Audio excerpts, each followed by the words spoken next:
Hi everyone, welcome back to Diksha's education hub. आज के इस लेक्चर में हम स्टडी करेंगे अबाउट द रिप्रोडक्शन का पार्ट नंबर 4 और जहाँ पे रहेगा मेल रिप्रोडक्टिव सिस्टम। आज जस्ट हमें एनालिसिस करनी है कि क्या क्या पार्ट्स होते हैं मेल के रिप्रोडक्टिव सिस्टम के अंदर और किसका क्या फंक्शन रहता है। तो we will start from this part. ये वाला पार्ट, ये जो पार्ट होता है इसको हम कहते हैं टेस्टिस। टेस्टिस को वृषण भी कहते हैं और इसके ऊपर एक कैप लाइक स्ट्रक्चर प्रेजेंट होता है, ये वाला जिसको मैं हाईलाइट कर रही हूँ। That part is known as epididymis. इसके बाद यहाँ से एक ट्यूब लाइक स्ट्रक्चर शुरू हो जाता है जिसको हम बोलते हैं वेस डिफरेंस। थोड़ा ऊपर पहुँचते हैं, यहाँ पे एक एम्प्यूला वाला पार्ट है। फीमेल रिप्रोडक्टिव सिस्टम में भी था, पर एम्प्यूला जो होता है जनरली साइंस के अंदर ये किसी स्वेलिंग को रिप्रेजेंट करता है। स्वलन सा एरिया होता है, फुला हुआ सा एरिया दिखाई देता है। फिर हमने ग्लैंड्स करी थी, ये आ जाती है आपकी सेमिनल वेजिकल्स, नीचे आ जाएगी प्रोस्टेट ग्लैंड। ये वाली ग्लैंड्स अगर देखोगे, ये छोटी छोटे वाली, ये वाली दो छोटी छोटी दिखेंगी आपको, इनको बोलते हैं बल्बो यूरिथ्रल, या फिर बल्बो यूरिथ्रल को ही हम एक और टर्म देते हैं, दैट इज काउपर्स ग्लैंड। उसके बाद थोड़ा सा अगर नीचे चलोगे, दिस वन एरिया, ये यूरेथ्रा होता है जिसके थ्रू दोनों चीज़ें आएंगी, यूरिनेशन भी होगी जिसके थ्रू, और दूसरा क्या रहता है आपका, यूरिनेशन के साथ साथ जो स्पर्म का इजेकुलेशन रहता है वो भी कहाँ से होगा, यूरिथ्रा के थ्रू। तो स्पर्म्स का भी कॉमन पाथवे, यूरिन का भी कॉमन पाथवे। एंड जब कवरिंग की बात करेंगे, ये तो इंटरनल स्ट्रक्चर हमने देखा कि अंदर से कैसे दिखाई देता है, बट जब आउटर स्ट्रक्चर की बात करते हैं तो ये जो बाहर वाली स्ट्रक्चर होती है, क्योंकि मेल्स के केस में हैंग्ड फॉर्म में रिप्रोडक्टिव सिस्टम रहता है, तो ये वाला जो पार्ट रहता है ऊपर वाला, इसको हम कह देते हैं पेनिस। और जो नीचे होती है उसकी जो कैप लाइक स्ट्रक्चर होती है, फोरस्किन जिसके ऊपर प्रेजेंट होती है, उसको हम कहते हैं ग्लैंस पेनिस। जो टिप होती है पेनिस की, that is known as glans penis. उसके बाद ये जो टेस्टिस होती हैं, ये डायरेक्टली थोड़ी ऐसे ओपन होती है और ट्यूब निकली होती है, नो। इसके बाहर से एक आउटर कवरिंग होती है, एक थैले की तरह स्ट्रक्चर होता है जिसको हम कहते हैं स्क्रॉटम। क्या कह देते हैं इसको, स्क्रॉटम। अब मेल का जो रिप्रोडक्टिव सिस्टम है, हमने यहाँ पे बात करी कि बाहर प्रेजेंट होता है। ऐसा क्यों हुआ, क्या इसके पीछे वजह थी? तो पहली वजह ये थी कि जो टेस्टिस होती है ना, ये इसको टेम्परेचर की रिक्वायरमेंट चाहिए होती है लगभग 35 डिग्री सेल्सियस। 35 डिग्री सेल्सियस पे ये अच्छे से बन पाती हैं, जो स्पर्म्स होती हैं। टेस्टिस के अंदर स्पर्म्स ही बन रही थी ना, तो अब बॉडी के अंदर होती है अगर, तो वहाँ पे क्या टेम्परेचर मिलना था, 37 डिग्री सेल्सियस। तो इसी वजह से टेम्परेचर 2 to 2.5 डिग्री सेल्सियस तक कम किया जा सके। इसी वजह से जो हमारे मेल के केस में रिप्रोडक्टिव सिस्टम होता है वो बाहर की तरफ को होता है। जब सर्दियाँ आती हैं तो ये कॉन्ट्रैक्ट कर जाता है ताकि हीट लॉस ना हो, और जब गर्मी आती हैं तो इंसुलेशन होती रहे, तो इसलिए नीचे की तरफ को हैंग कर जाता है प्रॉपर तरीके से, जो टेस्टिस वाला पार्ट रहता है। तो दैट्स वाई जो मेल का रिप्रोडक्टिव सिस्टम होता है वो बाहर प्रेजेंट होता है if compare to the other parts of the body, क्योंकि टेम्परेचर की वेरिएशन करनी होती है। तो स्क्रॉटम, स्क्रॉटम क्या है, जो टेस्टिस को कवर करके रख रहा है। पेयर ऑफ टेस्टिस प्रेजेंट है मेल के केस में, तो इन टेस्टिस को जो कवर करके रख रहा है, बैग लाइक स्ट्रक्चर, स्किन होती है, बहुत सारी फोल्डिंग्स होती हैं उसके ऊपर, that part is known as scrotum. बहुत जो आपकी स्पर्म्स होती हैं, spermatogenesis, that is process of formation of sperms. तो जो स्पर्मेटोजेनेसिस होती है, स्पर्म्स जो बनती हैं वो 2 to 2.5 डिग्री सेल्सियस टेम्परेचर पे बनती हैं, और नॉर्मल इंटरनल बॉडी टेम्परेचर अगर देखोगे तो वो 37 डिग्री सेल्सियस तक रहता है। तो अगर बॉडी के अंदर होती है टेस्टिस तो क्या होता, वो बन नहीं ना पाती स्पर्म्स, मेचोरिटी ना आती फिर मेल्स के केस में। तो टेम्परेचर को लो रखने के लिए ही जो मेल का रिप्रोडक्टिव सिस्टम होता है वो बाहर की तरफ होता है, और फोल्ड ऑफ स्किन से कवर्ड होती हैं टेस्टिस। क्यों होती हैं, क्योंकि सर्दियों में इसको कॉन्ट्रैक्ट करवाना होता है ताकि हीट लॉस ना हो, और इंसुलेशन करवानी होती है इन केस ऑफ गर्मियाँ। तो टेम्परेचर जो है वो 35 डिग्री सेल्सियस ही बना रहे, 35 हो गया, 34 35 के आसपास रहता है। कई बुक्स में आपको 33 to 35 भी मिलेगा, पर 37 से कम ही देखोगे आप, ठीक है। तो दैट इज़ द रीज़न कि स्क्रॉटम होती है। अब थोड़ा सा और इसको थोड़ा सा इसका वाइड व्यू लेते हैं। तो ये देखो, यहाँ पे इंटरनल स्ट्रक्चर में क्या क्या देखा आपने, ये है टेस्टिस। और याद करो पिछला लेक्चर हमने बात करी थी कि टेस्टिस के भी अंदर एक्चुअल प्लेस क्या होता है जहाँ पे स्पर्म्स की फॉर्मेशन होती है, that is known as seminiferous tubules. Seminiferous tubules के बाद ये जो ये वाला पार्ट होता है इसको रेटी टेस्टिस बोल देते हैं। इसको क्या बोलते हैं, रेटी टेस्टिस। रेटी टेस्टिस से यहाँ पे एक छोटी सी पाइप लगी होती है, और वो पाइप क्या करती है, स्पर्म्स को यहाँ सेमिनिफेरस टिब्यूल से कैरी करती है और एपिडिडाइमिस में छोड़ देती है। तो this part is known as epididymis. Epididymis क्यों है, एपिडिडाइमिस के 3 पार्ट्स होते हैं, तीनों ही सी से शुरू होते हैं, पर वो आपके लिए उतने इंपॉर्टेंट नहीं है जितना इसका फंक्शन इंपॉर्टेंट है। एपिडिडाइमिस का फंक्शन होता है जो स्पर्म्स टेस्टिस में बनी उनको मैच्योर करवाने का। मैच्योर कैसे करवाएगा? प्रैक्टिस करवाता है यहाँ पे कि स्पर्म्स को मूव कैसे करना है। जब फीमेल की जेनाइटल में ये स्पर्म्स जाएंगी तो कैसे ये मूव करेंगी टुवर्ड यूट्रस। तो that is the main function of epididymis. जो ट्रेनिंग स्कूल होता है ना स्पर्म्स का, that part is known as epididymis. अब एपिडिडाइमिस के और जो रेटी टेस्टिस हमने देखी, रेटी टेस्टिस कुछ नहीं है जहाँ पे बहुत सारे सेमिनिफेरस ट्यूब्यूल आपस में मिलेंगे। ये वाली पाइप थी, that pipe is known as vas efferentia. इसको क्या बोलते हैं? वेस इफ्रेंशिया। पर जब एपिडिडाइमिस से जो स्पर्म्स हैं वो एक और ट्यूब के थ्रू कैरी होंगे कहाँ पे? टुवर्ड दिस इजैक्यूलेटरी डक्ट, मतलब अब पेनिस की तरफ जब लेके जाएंगे तो that duct is known as vas deferentia. उसको क्या बोलेंगे? वेस डिफरेंसिया। तो ये डिफरेंस है दोनों के बीच में। अब यहाँ से स्पर्म्स जाएंगी जाएंगी जाएंगी और यहाँ पे आ जाएंगी। अब यहाँ पे हमने क्या देखे थे? यहाँ पे हमने देखे थे ग्लैंड्स प्रेजेंट होते हैं। Just a second. हेलो पापा, करती हूँ थोड़ी देर में कॉल, रिकॉर्डिंग कर रही थी। ठीक है, तो यहाँ पे क्या होता है? यहाँ पे ग्लैंड्स आ जाती हैं, that is seminal vesicle. Seminal vesicle क्या करती है? स्पर्म्स को मैच्योर करवाती है। कैसे मैच्योर करवाती है? By secreting mucus. यहाँ पे थोड़ा सा म्यूकस मिलेगा, म्यूकस के साथ साथ क्या मिलेगा? फ्रक्टोज। फ्रक्टोज के अलावा मतलब जितने भी आपकी सिट्रिक एसिड वगैरह होते हैं, खट्टी जो एसिड्स होती हैं वो यहाँ पे मिल जाती हैं। क्यों दे रहे हैं? नरिशमेंट प्रोवाइड कर रहे हैं स्पर्म्स को।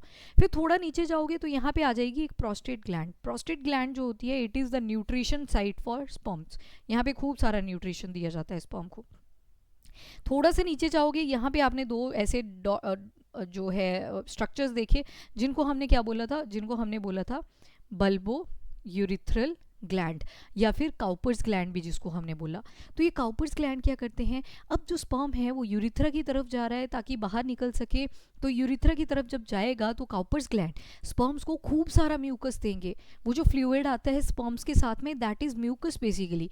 किसने दिया था? काउपर्स ग्लैंड ने दिया था, ताकि जब रिप्रोडक्शन हो तो जो पेनिस वाला एरिया है वो वेट बना रहे, ठीक है, स्लिपरी सा बना रहे। तो दैट्स वाई यहाँ पे क्या दिया? काउपर्स ग्लैंड ने खूब सारा म्यूकस दिया। तो इन ग्लैंड्स ने काम क्या किया? ये जो 3 ग्रंथियां देखी आपने मेल रिप्रोडक्टिव सिस्टम के अंदर, इन्होंने मेन काम क्या किया? फंक्शन क्या किया? इनका जो मेन काम था वो था स्पर्म्स को मैच्योर बनाने का। स्पर्म्स को पूरा तैयार किया इन्होंने कि कैसे आपने फीमेल के जेनिटल में जाना है। तो that was the important function of your mail reproductive system. थोड़ा सा और अगर अंदर चलोगे तो ये देखो, ये आपका टेस्टिस दिखाया हुआ है। टेस्टिस के अंदर छोटे छोटे ऐसे स्ट्रक्चर्स आपको मिलेंगे, these are the seminiferous tubules. This is the actual site. Organ पूछा जाए तब तो टेस्टिस है, रिप्रोडक्टिव पार्ट पूछा जाए तब तो टेस्टिस है, पर एक्चुअल साइट कहाँ है? तो एक्चुअल साइट आपकी रहेगी सेमिनिफेरस ट्यूब्यूल्स में, जहाँ पे स्पर्म्स की फॉर्मेशन होगी। उसके बाद ये वाला जो पार्ट रहेगा ये रहता है रेटी टेस्टिस का। और यहाँ से देखो अब कहाँ पे जा रहा है ये? एपिडिडाइमिस के अंदर। ये जो ग्रीन वाला स्ट्रक्चर है that is known as epididymis. Epididymis क्या करेगा? It is a training school of sperm. यहाँ पे स्पर्म्स को सिखाया जाएगा कि कैसे आपने मोटाइल रहना है, कैसे आपने मूव करना है, मूवमेंट यहाँ पे चलना फिरना सिखाया जाएगा। देन यहाँ से एक पाइप लाइक स्ट्रक्चर निकल जाएगा, this one, that is known as vas deferens. इसको क्या बोलेंगे? वेस डिफरेंस। अब टेस्टिस का एक पेयर मिल जाता है, ठीक है, मेल्स के केस में 2 टेस्टिस प्रेजेंट होती हैं, पेयर होता है। डक्ट्स क्या क्या देखने को मिल रही हैं? एपिडिडाइमिस मिली, वेस डिफरेंस मिली जिसको स्पर्म डक्ट भी बोलते हैं, यूरिथ्रा मिला। ये सारी क्या है? डक्ट्स हैं। डक्ट का मतलब क्या है? Pipe like structure. हमने ग्लैंड्स जब पढ़ी थी तब भी तो यही पढ़ा था ना। ये देखो एपिडिडाइमिस भी क्या है? एक तरह की डक्ट ही है। जब इसका क्लोजर व्यू आप देखोगे ये ग्रीन कलर में, तो आपको क्या दिख रहा है? ये पाइप लाइक स्ट्रक्चर दिख रहा है, ठीक है, तो ये भी डक्ट है। और यहाँ से जब वेस डिफरेंस के थ्रू गई, ये भी क्या है? एक पाइप लाइक स्ट्रक्चर है, डक्ट है। और इसके बाद जब अंदर यूरिथ्रा के थ्रू जाएगी तो ये भी क्या है? एक पाइप लाइक स्ट्रक्चर है, which is known as duct. तो डक्ट्स प्रेजेंट होती हैं। ग्लैंड्स कौन कौन सी देखी? सेमिनल वेजिकल देखी, प्रोस्टेट ग्लैंड देखी, काउपर्स ग्लैंड देखी। तो 3 ग्लैंड्स हमने मेल के केस में देखी। अब फंक्शन कर लेते हैं वन बाय वन। फंक्शन क्या क्या है? सबसे पहला फंक्शन टेस्टिस का, स्पर्म्स बनाने का। और टेस्टिस के भी अंदर कौन सी लोकेशन हमने देख ली? तो सेमिनिफेरस ट्यूब्यूल। अभी आगे फिर से पढ़ना है। और जो प्राइमरी सेक्स ऑर्गन था, याद करो पिछला लेक्चर, अब वृषण को ही बोला था ना हमने, प्राइमरी सेक्स ऑर्गन टेस्टिस को बोला था। एक पाउच लाइक स्ट्रक्चर में ये पैक रहता है जिसको हम बोलते हैं स्क्रोटम। ये टेम्परेचर 2 to 3 डिग्री सेल्सियस लो रखता है, बिलो नॉर्मल टेम्परेचर रखता है। 3 प्रोटेक्टिव लेयर से कवर्ड रहता है। पहली है ट्यूनिका वैगिनैलिस, ट्यूनिका एल्ब्यूगिनिया, ट्यूनिका वेस्क्यूलोजा। ये इस तरह से टेस्टिस होती है, ये बाहर से अंदर की तरफ को लिखी गई हैं यहाँ पे, पहले वेजिनैलिस, फिर एल्ब्यूगिनिया, फिर वेस्क्यूलोजा। तो देखो ये एक और स्ट्रक्चर आप देख सकते हो, तो इतना पार्ट जो होता है वो मेल के रिप्रोडक्टिव सिस्टम का बाहर की तरफ को रहता है, जिसमें टेस्टिस आ जाती है और उसके ऊपर एपिडिडाइमिस आ जाता है, और ये वाला पार्ट जो है ये अंदर चला जाता है फिर वेस्ट डिफरेंस। और ये देखो ये कैप लाइक स्ट्रक्चर जो दिख रहा है यहाँ पे, this one that is known as glans penis. और ये जो टेस्टिस के बाहर एक कैप लाइक स्ट्रक्चर दिख रहा है, this is known as scrotum. ठीक है, इसको बोलते हैं स्क्रॉटम। और देखो ऊपर लार्ज इंटेस्टाइन आपको दिख रहा होगा, कोलोन वाला हिस्सा। तो ये जो था ये था आपका मेल का रिप्रोडक्टिव सिस्टम। अब इसके बाद सेमिनिफेरस ट्यूब्यूल देख लेते हैं। तो टेस्टिस के अंदर अभी दिखाया मैंने आपको, ये जो येलो कलर के ट्यूब लाइक स्ट्रक्चर दिख रहे हैं ना आपको, ये वाले, ये सारे क्या हैं, these are the seminiferous tubule. That is the actual site जहाँ पे क्या होगा, स्पर्म्स की फॉर्मेशन होगी। Site of sperm formation in testis is known as seminiferous tubule. इसमें कुछ सेल्स होते हैं उनको सर्टोली सेल्स बोलते हैं। अब देखो टेस्टिस को ना अगर मैं बीच से कट कर दूं तो मुझे कुछ ऐसा स्ट्रक्चर दिखेगा। लॉन्गिट्यूडनल सेक्शन इसका कट कर दें अगर टेस्टिस का, तो कुछ ऐसा स्ट्रक्चर दिखता है। जैसे एप्पल को आप बीच से कट करते हो ना, सेम टेस्टिस को अगर कट कर दें तो ऐसे ये दिखाई देता है। सबसे बॉटम में ना कुछ बड़े बड़े से सेल्स आपको दिखेंगे, दीज वन। इनमें से कुछ जो सेल्स होते हैं, एक तो उनको आप बोलोगे स्पर्मेटोगोनिया। क्या बोलते हो, स्पर्मेटोगोनिया। स्पर्मेटोगोनिया से भी पहले जर्म सेल्स होते हैं, जर्म सेल्स जो बिल्कुल बेसमेंट पे प्रेजेंट होते हैं। जैसे जैसे आप आगे को चलोगे आपको पहले स्पर्मेटोगोनिया मिलेंगे। ये जो स्पर्मेटोगोनिया है इनको नरिशमेंट कौन देता है, तो इनको जो नरिशमेंट प्रोवाइड करने के लिए प्रेजेंट होते हैं वो होते हैं आपके सर्टोली सेल। सर्टोली सेल जो है वो नरिशमेंट प्रोवाइड करता है जब स्पर्म्स बन रही होती हैं। तो अभी स्पर्म नहीं बनी है, अभी स्पर्मेटोगोनिया है। ये नॉर्मल सा जो सेल दिख रहा है ना, इस तरह से दिखेगा आपको। ये यहाँ पे ये जो अभी जर्म सेल्स हैं जो आपके बेस पे प्रेजेंट है सेमिनिफेरस के, और यहाँ पे लंबे लंबे से सेल होंगे इस तरह से। ये जो लंबे लंबे सेल हैं these are known as Sertoli cell. ये जो सर्टोली सेल है ये नरिशमेंट प्रोवाइड करते हैं स्पर्मेटोगोनिया को। अब ये जैसे जैसे जर्म सेल मेच्योर करेगा, मेच्योर करने के बाद यहाँ पे क्या बन जाएगा, स्पर्मेटोगोनिया बन जाएगा। स्पर्मेटोगोनिया का बन जाएगा प्राइमरी स्पर्मेटोसाइट, प्राइमरी स्पर्मेटोसाइट। अभी तक तो यहाँ माइटोसिस हो रही थी, ठीक है, अभी तक क्या हो रही थी, माइटोसिस हो रही थी। और माइटोसिस के बाद प्राइमरी स्पर्मेटोसाइट में हो जाती है मियोसिस, अर्धसूत्री। तो मियोसिस होगी तो अब सोचो प्राइमरी स्पर्मेटोसाइट में तो 46 था क्रोमोसोम का नंबर, अब कितना हो जाएगा सेकेंडरी स्पर्मेटोसाइट के अंदर, वो रहेगा 23। फाइनली ये जो सेकेंडरी स्पर्मेटोसाइट है ये क्या करते हैं, फर्दर मियोसिस 2 अंडरगो करते हैं ताकि 23 ही रहे क्रोमोसोम का नंबर। और फाइनली क्या बनाते हैं, स्पर्मेटिड्स। स्पर्मेटिड के बाद जो होता है वो क्या बन जाता है, मैच्योर स्पर्म बन जाता है, जिसको बोलते हैं स्पर्मेटोजोआ। तो दैट्स हाउ स्पर्म की फॉर्मेशन टेक प्लेस। ये कहाँ पे लेती है, ये सारी प्रोसेस कहाँ पे होती है, ये होती है आपके कहाँ पे, सेमिनिफेरस ट्यूब्यूल्स के अंदर। ये इंटरस्टिशियल सेल्स हैं, ये क्या करते हैं, इनको लीडिंग सेल्स भी बोलते हैं। They help in the secretion of testosterone hormone. और टेस्टोस्टेरोन हार्मोन जो होता है that is very important for the growth of sperms. और ये बीच में जो खाली वाला एरिया रह जाता है दैट इज स्पर्म। और वंस सेमिनिफेरस ट्यूब्यूल के अंदर स्पर्म्स की फॉर्मेशन हो जाती है तो सारी स्पर्म्स को इकट्ठा किया जाता है, और ये छोटे छोटे जो डक्ट्स निकले हैं रेटी टेस्टी में जाते हैं, और ये रेटी टेस्टिस फर्दर वैस इफ्रेंसिया के थ्रू कहाँ चली जाती है, एपिडिडाइमिस में चली जाती है। नाउ स्पर्म एपिडिडाइमिस में पहुंच जाएगी। तो यहाँ पे देखो सर्टोली सेल्स जो होते हैं ये क्या करते हैं, नरिशमेंट प्रोवाइड करते हैं स्पर्म्स को। इसके अलावा एंड्रोजन बाइंडिंग प्रोटीन भी सिक्रिएट करते हैं और रेगुलेट करते हैं स्पर्मेटोजेनेसिस को, स्पर्म फॉर्मेशन को। दैट्स हाउ स्पर्म का स्ट्रक्चर अपीयर। इसमें 3 पीसेस तो नहीं बोलेंगे, 4 पीसेस आपको दिखाई देते हैं स्पर्म के। जो सबसे टॉप का होता है जिसको बोलते हैं हेड, ये वाला तो आ जाएगा हेड। छोटी सी इसकी गर्दन भी होती है यहाँ पे, तो गर्दन वाले पार्ट को नेक ही बोलते हैं। इसके बाद मिडल पीस होता है, एक मिडल पीस। ये जो मिडल पीस होता है ना, इसमें क्या होता है, बड़े सारे माइटोकॉन्ड्रिया होते हैं। क्या होते हैं, बड़े सारे माइटोकॉन्ड्रिया। एंड फाइनली पीछे होती है एक टेल। तो ये 4 जो हिस्से हैं वो आपको स्पर्म के मिल जाएंगे। अब देखो यहाँ पे आपको एक चीज़ दिखेगी, अगर हेड वाला आप स्ट्रक्चर ऑब्जर्व करो that is acrosome. Acrosome is collection of enzyme. अब जब जिस दिन ये ओवम कहाँ पे टकराएगा, ओवम के साथ टकराएगा ना, उस दिन क्या होगा, यहाँ से एंजाइम सिक्रीट होंगे, और जो स्पर्म सबसे पहले ओवम की लेयर को टीयर कर देगा वही अंदर जाके फ्यूज कर पाएगा। जैसे ही फ्यूज कर जाएगा उसके बाद यहाँ पे ओवम क्या करता है, एक बड़ी हार्ड सी शीद बना लेता है ताकि कोई और स्पर्म इसको फ्यूज ना कर सके। उसके बाद आती है आपकी नेक। नेक में जो होते हैं 2 तरह के सेंट्रियोल होते हैं, एक को बोलते हैं प्रॉक्सिमल सेंट्रियोल, एक को बोलते हैं डिस्टल सेंट्रियोल। नीचे वाले की एरिया को जो इंक्रीज कर रहा है, साइज को इंक्रीज कर रहा है, वो डिस्टल सेंट्रियोल, डी फॉर दूर तक जाएगा, डी फॉर डिस्टल सेंट्रियोल। और ऊपर की तरफ जो होगा ये प्रॉक्सिमल सेंट्रियोल है जो कि हेड वाले पार्ट का ध्यान रख रहा है। मिडल पीस में माइटोकॉन्ड्रिया मिल रहे हैं। अब इतनी सारी एनर्जी रिक्वायर्ड होती है इन शुक्राणुओं को, तो वो एनर्जी कौन प्रोवाइड करेगा, एटीपी कौन प्रोवाइड करेगा, तो ऑब्वियसली हमारे माइटोकॉन्ड्रिया माइटोकॉन्ड्रिया प्रोवाइड करेंगे। एंड टेल क्या करेगा, टेल जो है ये मूवमेंट में हेल्प करेगा, it will help in movement. उसके बाद आपकी यहाँ पे आती है स्पर्मेटोजेनेसिस और oogenesis। स्पर्मेटोजेनेसिस और oogenesis। स्पर्मेटोजेनेसिस देखो जब बनना शुरू हुए, मैंने पढ़ा दिया आपको ये सेमिनिफेरस ट्यूब्यूल के अंदर, सबसे पहले तो होता है स्पर्मेटोगोनिया। स्पर्मेटोगोनिया में माइटोसिस होगी, क्या बनाएगा, प्राइमरी स्पर्मेटोसाइट, पहले साइट बनता है, ये भी क्या होगा 2n होगा, डिप्लॉइड होगा। पर यहाँ पे होती है फिर मियोसिस, जैसे मियोसिस हो जाती है तो आपके पास सेकेंडरी स्पर्मेटोसाइट बन जाता है। और मियोसिस के बाद क्या होती है, मियोसिस 2 होती है, क्योंकि अब 23 हो चुके हैं ना क्रोमोसोम का नंबर, अब उसको 23 ही रखना है। फिर बनेंगे पहले स्पर्मेटिड, स्पर्मेटिड में फिर टेल वगैरह ओरिजिनेट कर जाएगी, जिसको हम बोलते हैं स्पर्मेटोजोआ, क्या बोलते हैं उसको, स्पर्मेटोजोआ। फाइनली जो स्पर्म्स हैं वो बन जाएंगी। तो ऊपर वाले फेज को बोलते हैं मल्टीप्लिकेशन फेज, जब बस सेल्स जो हैं वो अपना नंबर इंक्रीज कर रहे हैं।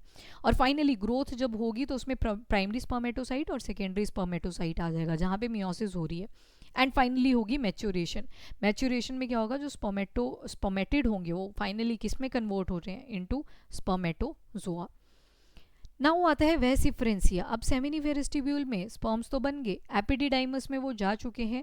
एपिडिडाइमस कुछ ऐसा दिखता है आपको, ये ऊपर वाला जो हेड होता है इसको कैपुट बोलते हैं, और जो नीचे वाला होता है इसको काउडा बोलते हैं, और बीच वाला जो होता है वो कॉर्पस होता है। तो सी से याद रख लोगे। That is just a training school for sperms. यहाँ पे प्रैक्टिस करवाई जाती है कि फीमेल जेनाइटल्स के अंदर कैसे स्पर्म्स मूव करेंगे। तो दैट इज एपिडिडाइमिस। उसके बाद वेसिफरेंसिया क्या करेगा, एपिडिडाइमिस से जो, अच्छा ये वेसिफरेंसिया है, अभी वेसिफरेंसिया क्या करेगा, जो सेमिनिफेरस ट्यूब्यूल थे स्पर्म्स तो बना दिए उसने, वो रेटिटेस्टी में भेजेगा। रेटिटेस्टिस कहाँ भेज देगा, एपिडिडाइमिस में। एपिडिडाइमिस आपने देख लिया अभी स्ट्रक्चर, जो स्पर्म्स होंगी वो मेच्योर होंगी कैपुट वाले एरिया में, कॉर्पस वाले एरिया में। काउडा एपिडिडाइमिस क्या करेगा, स्पर्म्स को धक्का मारेगा और वेस्ट डिफरेंसिया में भेज देगा, ताकि वो यूरिनरी ब्लैडर वाली एरिया में चला जाए। यूरिथ्रा की अगर बात करें, ये कॉमन पैसेज होता है स्पर्म और यूरिन इजैक्यूलेशन के लिए, दोनों के लिए। और पेनिस की अगर बात करें तो ये एक्सटर्नल जेनिटेलिया होता है, जहाँ से यूरिन भी पास करता है और सीमेन भी पास करता है। अब यहाँ पे वर्ड आ चुका है सीमेन। सीमेन जो होता है ये दो चीज़ों का मिक्सचर होता है, स्पर्म्स तो इसमें होते ही हैं, साथ में फ्लूइड भी होता है, तो that's why it is known as semen. और जो टिप होती है पेनिस की, उसको बोलते हैं glans penis. During the reproduction वो ग्लैंस पेनिस जो होती है वो पीछे हटती है, which leads to the pleasure in case of males. उसके बाद एक्सेसरी ग्लैंड्स हमने देखे। एक्सेसरी ग्लैंड्स की अगर बात करें तो सबसे पहला आपने देखा था सेमिनल वेसिकल। दोबारा से देख लो, जैसे ये वाली ट्यूब यहाँ पे आई थी, यहाँ पे सबसे पहला ग्लैंड कौन सा मिला था आपको, ये वाला, this was your seminal vesicle. Seminal vesicle क्या करता है वो देख लेते हैं अब। सबसे पहले तो सेमिनल वेसिकल पेयर होता है ग्लैंड्स का और सिक्रीट करता है सेमिनल फ्लूइड को। इट सिक्रीट सेमिनल फ्लूइड, जिसमें फ्रक्टोज वगैरह प्रेजेंट होती है, स्कॉर्बिक एसिड प्रेजेंट होता है, यानी कि विटामिन सी प्रेजेंट होती है, that are necessary for the maturation of sperms. उसके बाद प्रोस्टेट ग्लैंड आपको दिखेगा ये वाला, this is like a walnut structure, lobulated सा स्ट्रक्चर होता है, ये सिट्रिक एसिड को सिक्रीट करता है, स्पर्म्स को नरिश करता है टू स्विम। फिर आते हैं काउपर्स ग्लैंड। काउपर्स ग्लैंड को ही क्या बोला था हमने, bulbo urethral gland. Bulbo urethral gland क्या करती हैं, म्यूकस सिक्रीट करती हैं, ताकि जब फीमेल के वजाइना में जाए जो जेनाइटल है मेल का, तो वहाँ पे एकदम से पीएच का चेंज ना हो, ठीक है, और फीमेल को कोई इरिटेशन ना हो जाए उस चीज़ से। तो वहाँ पे न्यूट्रलाइज कौन करता है, वो काउपर ग्लैंड की सिक्रेशन करती हैं। स्पेशली कौन होता है, तो म्यूकस रहता है। अब देखेंगे नेक्स्ट लेक्चर के अंदर about the female reproductive system. अभी के लिए इतना ही। If you like the video, do like and share as well as subscribe the channel. Till then, bye bye, take care, thank you and have a nice day, keep studying, keep watching.